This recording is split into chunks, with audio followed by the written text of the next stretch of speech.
All right, I think it's recording. Okay. Recording. Yeah, it's recording. Okay. Yeah. Okay. Go. Nice. Yeah, go ahead and introduce yourself.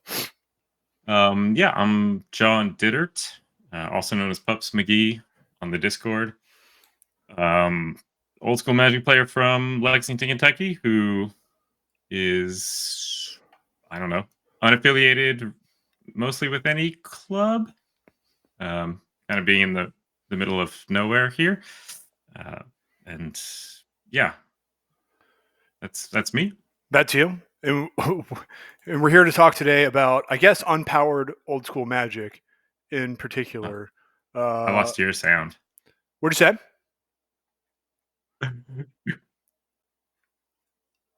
You lost my sound? I said I lost your sound, but Can you now hear me you're now? back. Okay, cool. So It'll probably just cut in and out. It's a real professional operation we're running here. Um, well, so thanks for joining me because it's been a hot minute since I've done any yeah, episodes. But you are unaffiliated, play sure. exclusively unpowered, but you travel to Upton Troll Cup. How did you get there? Yes, that is uh excellent question. Basically by being an insane person. Good. Uh, Good. Okay. like yeah, they I saw the Earth Control Cup on Timmy Talks, right? Like I watch a lot of stuff online because there's not that many things to go to in person. So and I do play in a lot of online leagues, so that's something that I'm grateful for. But I saw the coverage of that and like looked up the event, and it just the coverage looked cool, the event looked cool, and I was like, I'm gonna try to go to this, and it was kind of a lark. Like, I'll buy a ticket if maybe, and I bought one. I got into the event. Actually, the first year I didn't get into the event.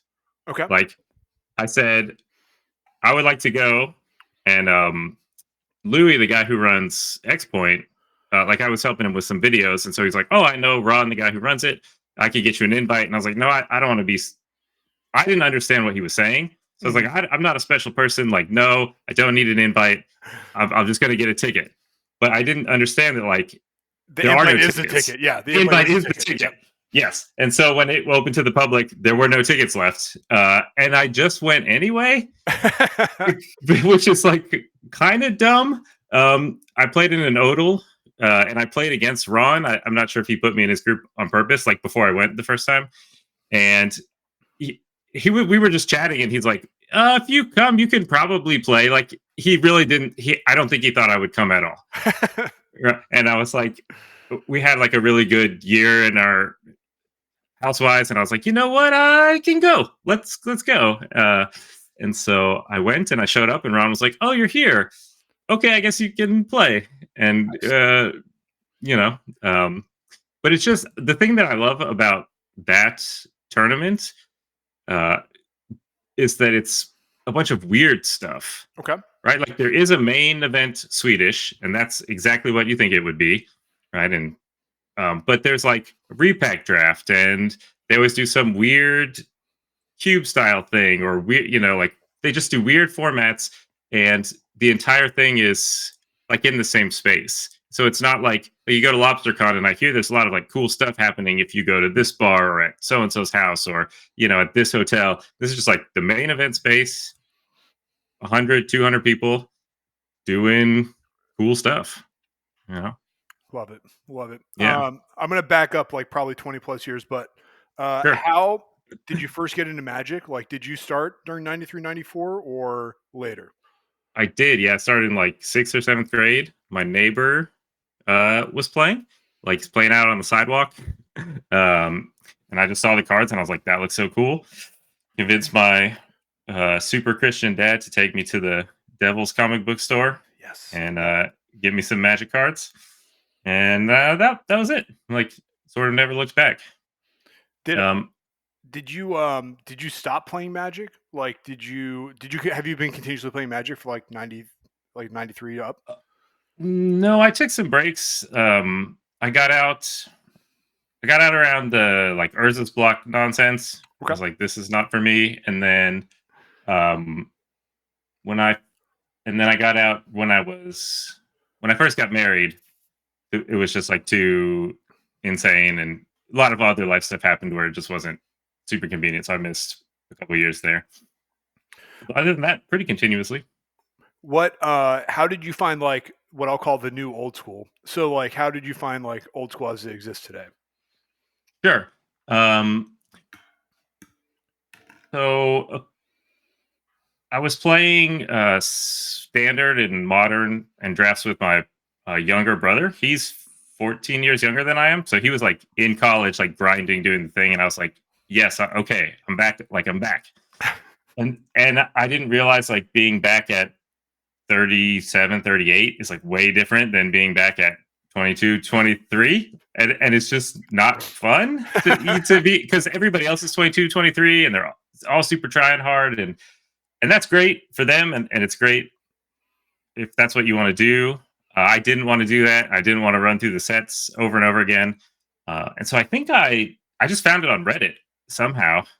Like I saw a post by somebody, and then I there was an event in Virginia. There's a 2019 Star City Games Mm-hmm. EC something run by the guy out of Chicago. I forget his name. That's embarrassing. Um, Jaco, I think. Yeah, Jayco's correct. Yeah, He hasn't been yeah. seen. He hasn't been seen in And person in a long time, so don't worry about it. okay, okay. Um, and so it was funny because I was like, oh, I want to go play in this old school tournament just to check it out. And I mean, this is gonna sound weird, but this is sort of the template for the rest of my old school quote unquote career. It's like we found like $1,000. My wife was like, okay, like here's $1,000 for you to do this thing, this hobby or whatever, right? And I was like, oh, okay, well, 5 or 600 of that is going to be going there and getting a hotel and like right. So I built mono red goblins for I don't know $400, most of which was a wheel of fortune, and um, yeah, and I was it just had a great time. My very first old school match was against DFB, and he Nice. was on robots and just beat me, but was super nice. And I was like, oh, this is a cool thing. Like I want to try to come back and do this as much as I can. So, Excellent. And yeah, this is all history from there. yeah, The pretty much. and now I'm going to jump. This is a really good interview. I'm going to jump back to Upton Troll Cup. Okay. How like, and it kind of like links into the no power, but like, do you? So you've just like never owned power, and that's like your philosophy for building is like just not using it. Like it's obviously an intentional choice at this point, right? So I guess yes. So it's an intentional choice. I don't own any power for several reasons. Like one is I know people like CE and IE, but like I was the prime target of Wizards propaganda in like 94, 95. Like Yeah, these are not magic cards no matter what. They're not magic cards. So and that just like got too far into my soul. So like I have no CE, IE, anything, wow. and I want to keep it that way, which makes getting power a lot harder. I agree. Yep. And then especially when every live event is you know the half the budget for the event is going to it or more. Yeah, in the case of the Upton Troll Cup, that's the whole budget for the Yeah. event. Yeah. But that's so much fun. I just like don't care, and like I'll go to a proxy event in the Midwest, and I'll proxy up quote unquote normal deck and play and have a good time too. But if it's no proxies, then I'll just play what I got. And so it's more of a philosophy, I guess, and also our financial philosophy, I guess, as well. I understand that. Like I I think I'm a little bit younger than you, but the I get the idea. Like I don't think it ever got like ground into me that I like CIE wasn't real cards. I think I Mhm. saw them once, like, and I like didn't understand what they were like when I was like back in the day. Yeah, And now I'm just like, oh well, I'm definitely not gonna like ever lay down the money for unlimited. So this is just where I live my life. But yeah, yeah, I get it. I get the philosophy from there. The so how does that influence your deck building for a Control Cup? Like how did you come to what is, in my opinion, a masterpiece red deck here? uh, I like actually have it pulled up on my computer. You just can't see it. sure, Um, I pulled it up too because I thought, um, yeah. So I guess the thing to note that we haven't said explicitly, if people don't know, like I was the overall winner this year and got second in the main event. The only person I lost to, both in the Swiss and the finals, was Fanta, yep. which is not embarrassing at all. Um, uh, the listeners can't see this, but like I have that's the playmat I got for winning, and like we had They'll it framed. they'll be able to see it in the Uh, video I put on YouTube for the 20 oh, some okay. people who actually will look at the Oh video. man, Yeah. I should have cleaned up then. I didn't realize that was We can happening. cut. We can cut Uh, it. We don't have to all publish right, the it's video. whatever. Yeah. It's whatever. Um, so yeah, so obviously, if you're gonna go play in a like uh, event that people are gunning for, Right. right? Like Will McGran flew over Hmm. to try to win it, right? So if people are doing that, like, and I also like to be competitive at least. In my opinion, you basically have to run a Blood Moon deck because it's the only card under $50 that can win a game on its own. I think. Okay. I mean, I could be missing a couple, but like if you're not going to play power, you really have to do something specific, and you have to have a very focused plan, and it has to be good. You have to like leverage the fact that you don't have power or duels or whatever, so that to like sort of attack the format from another angle.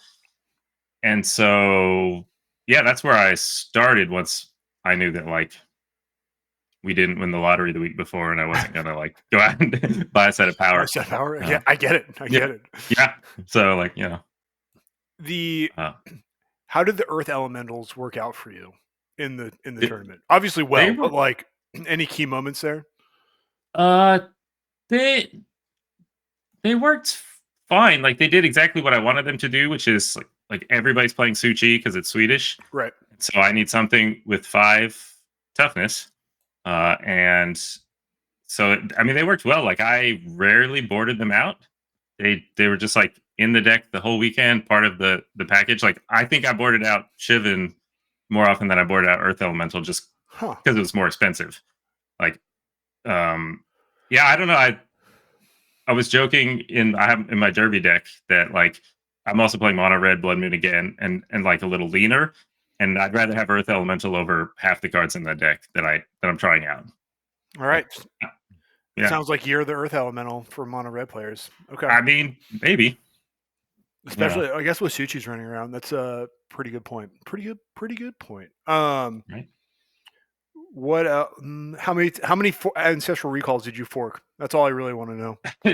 None. Oh, None. Unfortunately. Fork, it didn't really do anything. Like I only drew it a handful of times and I don't think it ever did anything noteworthy.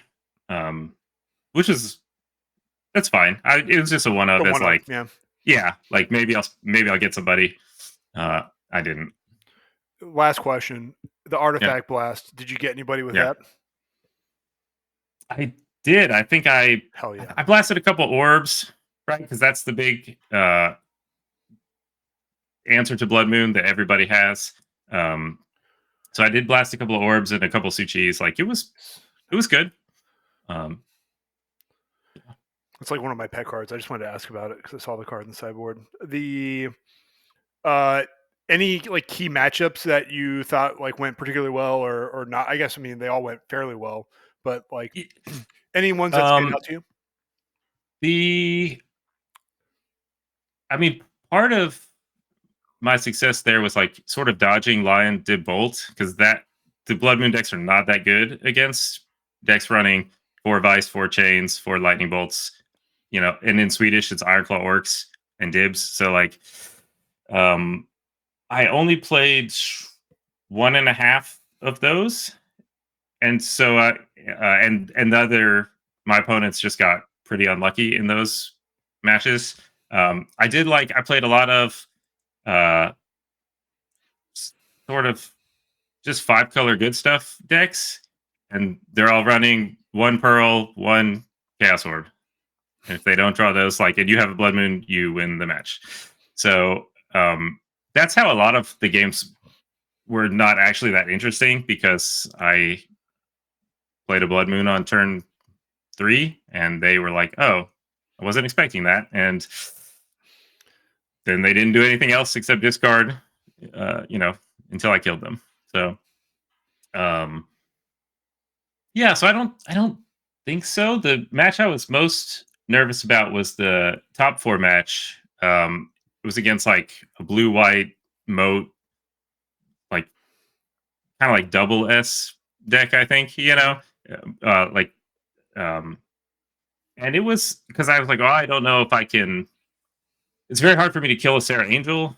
Um, Right. Almost none of my guys attack through moat. Like, I know that they probably have a couple COP reds in the board, um, and obviously, like, they're also playing well and running well because they're in the top 4. But it just worked out really well. Like, my draw lined up well against his, and um, yeah, no complaints there. Just was on the good end of the um, I don't know, luck or Running hot. I like to call that running yeah, hot. Yeah. yeah, definitely. The so what's in the future for you? Are you going to go back? Are you going to run it back? A Control Cup 7, 2020, Uh, I guess it'll be this year, 2025. so that's the plan. Okay. Like, it's pretty far away, but it's on the like household calendar. Yeah. Yeah. Yeah. Um, Yeah. and it's uh, and last year, so I went 2 years ago, and I had best unpowered, best troll deck, and that was enough for my wife to go like, well, if it's if we're running hot again, sure, you can go back and defend those. And this year, she's sort of like just sighed and been like, I know, okay, like she's Yep. sort of resigned that like we're gonna find a way to make that happen unless some kind of catastrophe befalls us. So I'm planning to go back to that. I'm hoping to go to LobsterCon again, and especially because it's also Swedish, so like get a little more practice. And then I'm actually going to another in-person tournament in a couple weeks in St. Louis, the like two-headed giant Foyers Ooh. Cup. Uh, I didn't know. I don't have this it, on the calendar. I'll talk to you about it, that after the podcast. But Yeah, but so that's my next event, and I'm going because my brother lives like 2 blocks from the bar where it's happening. Like, he's in St. Louis, okay. and so I was like, oh, cool, we can go. And like, he doesn't play old school, but that's fine. But we're just hanging out. Yeah, So right. it's a 2-headed giant event, and you guys are playing as brothers. Yeah. The story just writes itself. I know, right? Oh my god. Fuck, that's good. But you play online too as well, right? Like, I think Yeah, I've seen you run around the Neos before. yeah. I usually do the Neos and the X points, and then if I can, I like sneak in one other one Okay, just based on what's around. nice. Okay. What advice would you have for newcomers? That's my new question for everybody I interview on this show. Like, if you're like talking to like your brother getting into old school, what's your Mhm. advice to them? Uh, my I guess my first advice would be like, don't be brainwashed by wizards about CE. Like, everybody's playing those cards, just buy them. It's fine. And I don't think that's gonna be a problem for most people. Um, my other advice would be like, just play for fun. Like, like play a deck you like, find some people you like to do it with, and um, it's such a chill and like cool environment. Like, uh, you know, um, and I guess if you can get out to some live events, Yeah, kind of no matter where you live, there's probably one within a couple hours. yeah, that's I probably would, about right. I think, right, and probably one a year in a couple hours, and then you might have to go a little further for the rest. But like, right, go meet some people. Um, yeah, Yeah, because nobody cares what version of the card you're playing, assuming it's like legal, right? It's, yeah. Assuming you're not traveling for Easter, it's probably okay. yeah, Yeah. exactly, right. So, Yeah. all right. I think I've hit the closing part of my printed out stuff here. We already talked kind of future plans. I'm hoping I'll see Yeah. you at LobsterCon. I have Yeah. requested that time off of work, so I might Nice. see you there, which would be very exciting. That'd be cool. Any final thoughts or shout outs you would like to do?